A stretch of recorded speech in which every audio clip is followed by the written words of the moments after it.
25 वर्षांपासून ते या ठिकाणी राजकारण करताय, मग नेमकी तुम्ही कामं कोणती केली?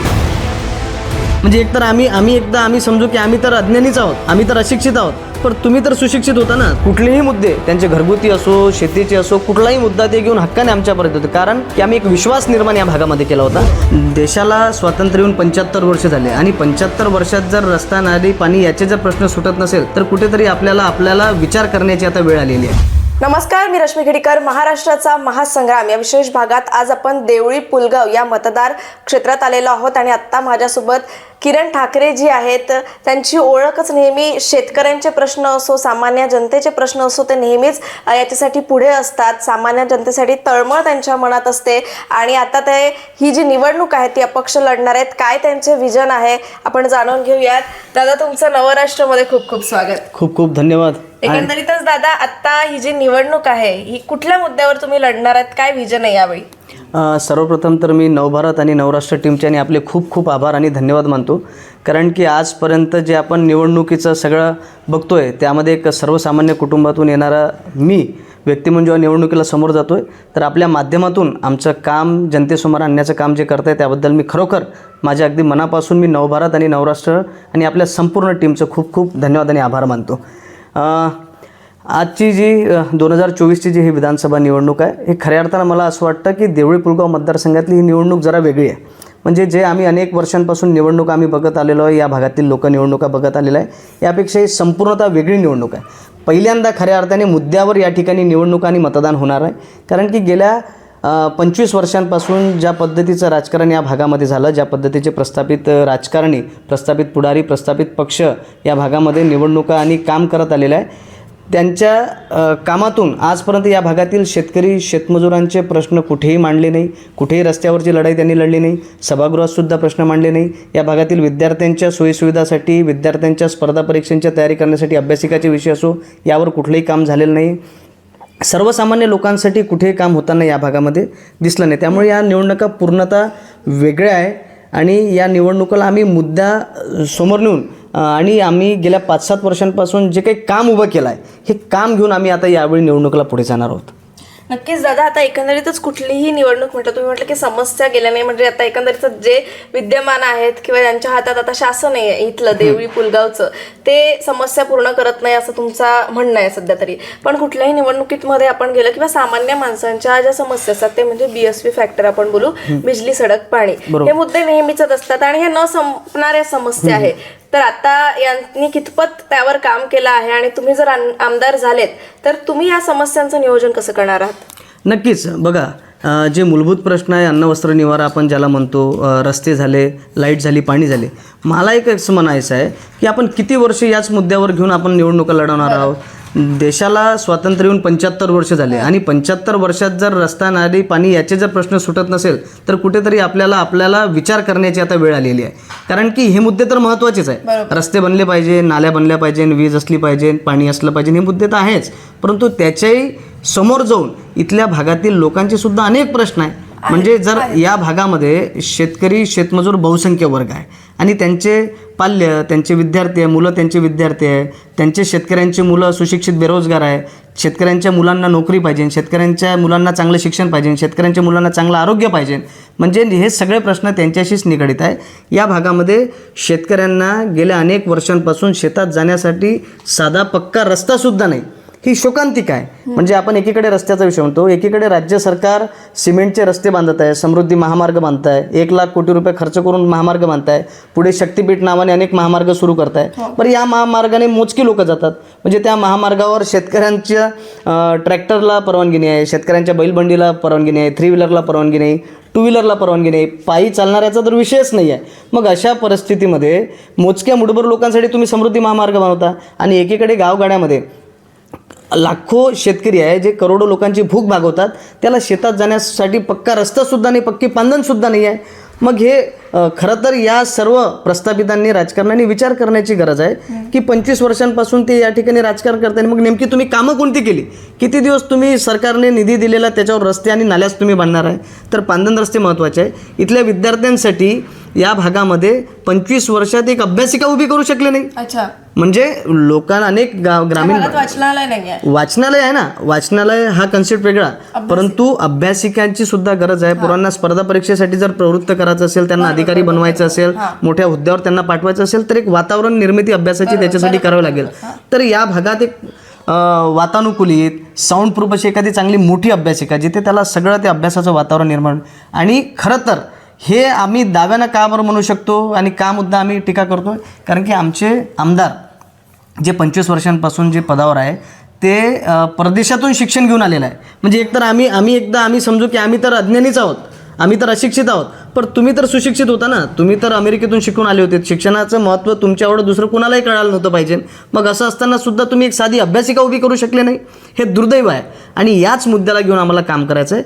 शेतकऱ्यांना पांदन रस्ते, शेतकऱ्यांचं जंगल जनावरांपासून होणारं नुकसानापासून पक्के कुंपण, आणि त्यासोबतच पीक विम्याचे प्रश्न आहे, पीक कर्जाचे प्रश्न आहे, शेतमजुरांचे प्रश्न आहे, त्यांच्या पाल्यांचे प्रश्न आहे.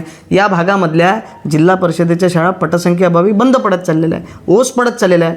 सगळ्यांचा ओढा शहराकडे आहे, कॉन्व्हेंटकडे आहे. आणि एकीकडे जर शेतकऱ्यांना शेतमालाला भाव नाही आहे, त्याची परिस्थिती तुम्हाला माहिती आहे.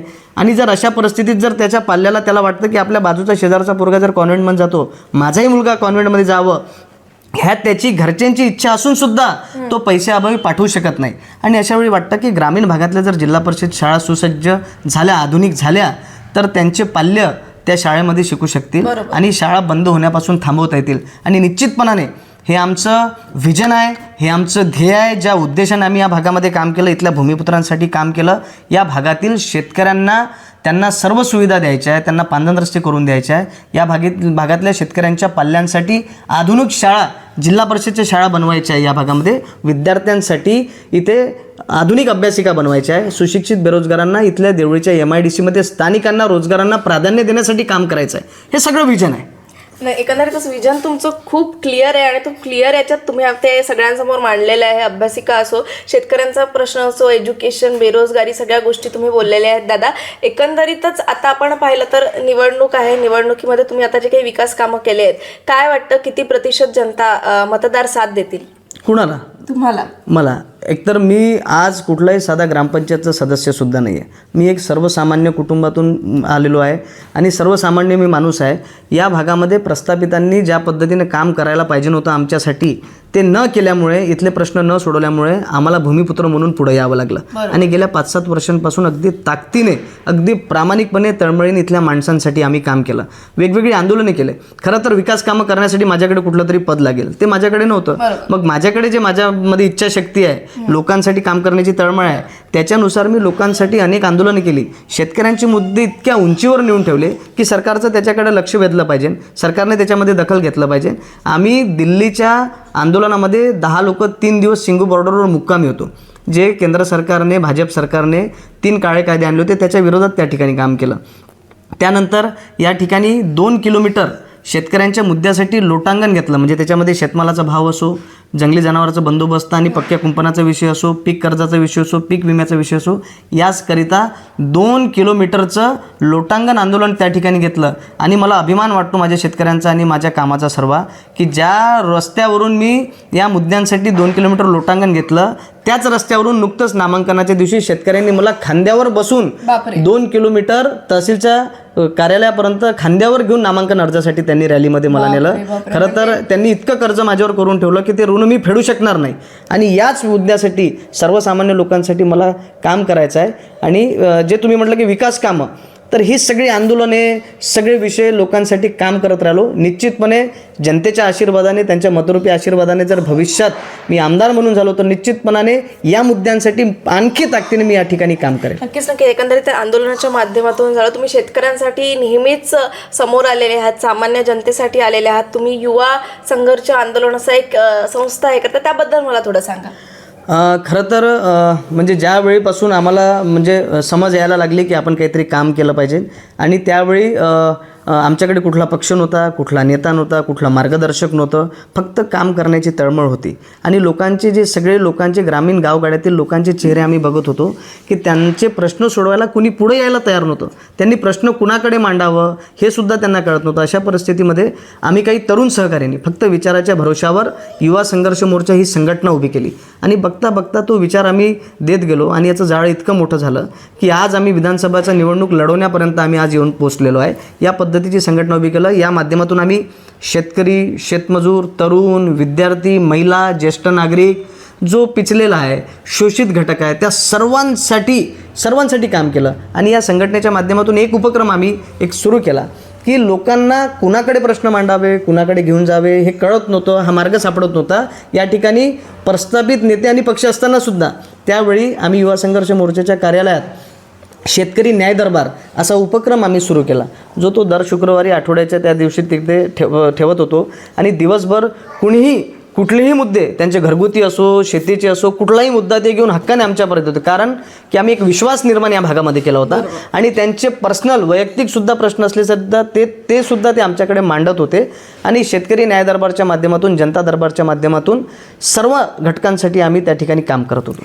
शेवटी तर नक्कीच तुमचं काम खूप मोठं आहे आणि त्याचीच पोचपावती तुम्हाला आज भेटली आहे, म्हणजे ती निवडणूक विधानसभेची. शेवटी आमच्या प्रेक्षकांना, जनतेला काय सांगणार?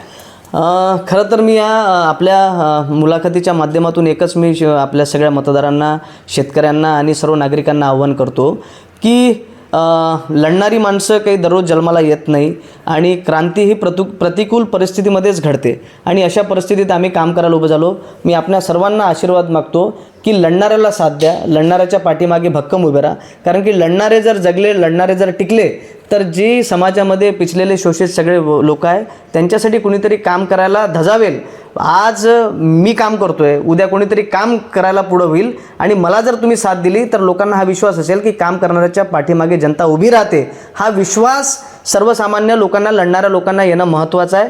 हेच आव्हान करतो. आणि येत्या निवडणुकीमध्ये आपण सर्वांनी मतरूपी आशीर्वाद द्यावा. कालही तुमच्यासाठी लढत राहिलो, आजही लढतो आहे आणि उद्यासुद्धा लढत राहील, हाच शब्द या निमित्ताने मी आपल्या सर्वांना देतो. नक्कीच नक्की दादा, या निवडणुकीत सगळ्यांचे आशीर्वाद तुमच्यासोबत आहेतच. आणि आज तुम्ही नवराष्ट्र नवभारतची चर्चा केली, तुमचा वेळ आम्हाला दिला, त्यासाठी आपले खूप खूप आभार. आणि तुमच्या पुढील वाटचालीसाठी आणि या निवडणुकीसाठी तुम्हाला खूप खूप शुभेच्छा. धन्यवाद आणि आपले खूप आभार. धन्यवाद सर. तर एकंदरीतच आज आपण देवळी पुलगाव या विधानसभा क्षेत्रात आलेलो किरण दादांशी आपण चर्चा केली आहे. त्यांच्या समस्या जाणून घेतल्या, या क्षेत्राबद्दल त्यांचं काय मत आहे, काय समस्या आहे, काय त्यांचे व्हिजन असणार आहेत हे आपण जाणून घेतले. एकंदरीतच ते नेहमीच, मी जसं म्हटलं, आंदोलनाच्या माध्यमातून त्यांनी खूप मोठा शेतकऱ्यांसाठी असो, सामान्य जनतेसाठी असो, ते नेहमीच काय त्यांच्यासाठी तत्पर असतात आणि सातत्याने त्यांचं काम करत असतात. आता त्यांनी अनेक मुद्दे त्यांच्या क्षेत्राबद्दल सांगितले, म्हणजेच ते किती जवळून ते आपल्या या क्षेत्राला ओळखतात हे त्यांनी याच्यातून दाखवले आहेत. पण आता या देवळी आणि असं हे सगळं असलं तरी देवळी आणि पुलगाव या विधानसभा क्षेत्रात पुढे काय होणार हे पाहणं महत्त्वाचं असणार आहे. आणि या अपडेट्स ज्या आहे मी क्षणोक्षणी तुमच्यापर्यंत पोहोचवत राहणार आहे. या निवडणुकीच्या अपडेट्स मी तुमच्यापर्यंत पोहोचवत राहणार आहे. तोपर्यंत माझ्यासह पाहत राहा महाराष्ट्राचा महासंग्राम. कॅमेरा पर्सन तन्मयसह रश्मी खेडीकर, नवराष्ट्र, देवळी.